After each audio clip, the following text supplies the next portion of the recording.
Hello friends, welcome back to my channel study essential. तो आज हमारा टॉपिक है example of an OSI model. हम एक रियल टाइम एग्जाम्पल लेंगे और देखेंगे कि हमारा ओएसआई मॉडल कैसे वर्क करता है।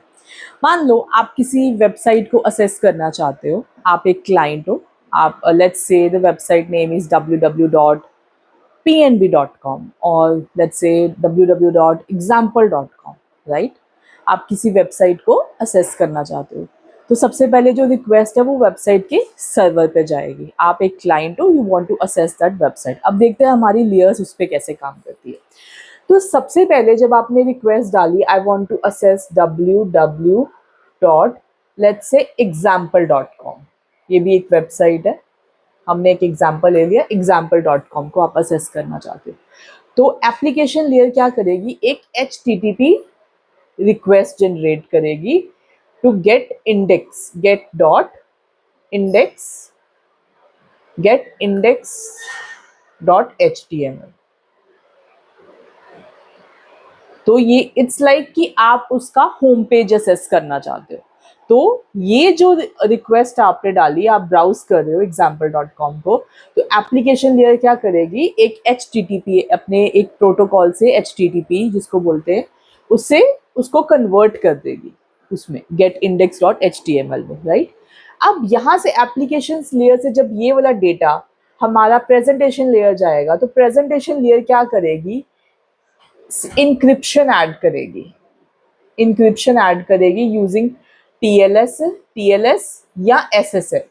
मतलब इसको HTTP की जो रिक्वेस्ट बनाई है ये इसको सिक्योर कर देगी, S डाल देगी, इसमें इंक्रिप्शन ऐड कर देगी to add the added security.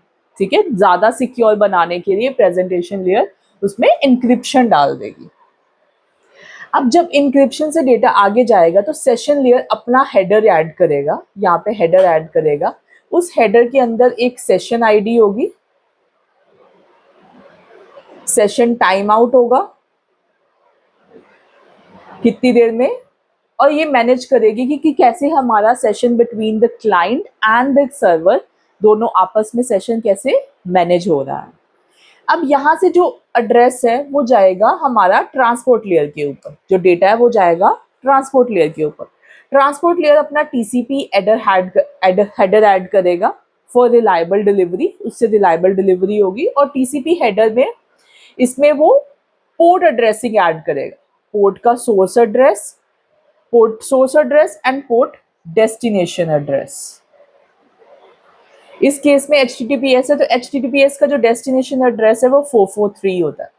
तो ऐसे पोर्ट का जो सोर्स के पोर्ट का एड्रेस है वो, और सोर्स डेस्टिनेशन के जो पोर्ट का एड्रेस है वो दोनों कौन ऐड करेगा, ट्रांसपोर्ट लेयर ऐड करेगी। देन डेटा जाएगा नेटवर्क लेयर पे, network layer IP addressing add करेगी। IP एड्रेसिंग दो तरीके से हो सकती है, IPv4 से IPv6 पे। IPv4 है वो 32 बिट एड्रेस लॉन्ग होगा और IPv6 है वो 128 बिट लॉन्ग होगा। तो नेटवर्क एड्रेस हमारी IP एड्रेस ऐड करेगी किस किस का, सोर्स का और डेस्टिनेशन का। मान लो सोर्स का एड्रेस है 192.68.100.1 कुछ ऐसे करके है, डेस्टिनेशन का भी कुछ ऐसे ही एड्रेस है 200 या लेट्स से 178.4.100.2 कुछ ऐसे करके एड्रेस है। तो ये सोर्स का IP एड्रेस हो जाएगा, ये डेस्टिनेशन का एड्रेस हो जाएगा। अब इसका जो हेडर जाता जाएगा वो जाएगा डेटा लिंक लेयर में। डेटा लिंक क्या ऐड कर देगा, MAC address is 48 bit long, 48 bytes का ये एड्रेस होता है। तो डेटा लिंक क्या कर देती है, सोर्स और डेस्टिनेशन का मैक एड्रेस ऐड कर देती है। फिर वो डेटा जाता है फिजिकल लेयर के पास। फिजिकल लेयर क्या करेगी, वो सारे के सारे डेटा को इलेक्ट्रिकल सिग्नल्स में कन्वर्ट करेगी। Then these electrical signals will transfer through switches in the data link layer and then to the routers in the network layer. और वापस से यही data in the upward direction at the receiving side पहुंचेगा। Physical address क्या करेगा, physical layer क्या करेगी, electrical signals को फिर से डेटा में कन्वर्ट करेगी। Data link layer MAC address को रिमूव करेगा, network layer IP addressing remove करेगा, ट्रांसपोर्ट लेयर टीसीपी हेडर्स को रिमूव कर देगा, session will manage the session at the server side, और प्रेजेंटेशन लेयर यहाँ पे डिक्रिप्शन परफॉर्म करेगी,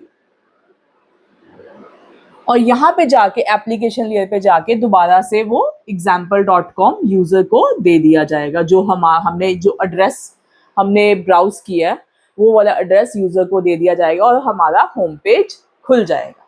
तो ये थी एक example of an OSI model. I hope आपको मेरी वीडियो से वैल्यू मिली होगी। अगर आपको मेरी वीडियो अच्छी लगी हो तो चैनल को सब्सक्राइब करें और वीडियो को लाइक करें। Thank you.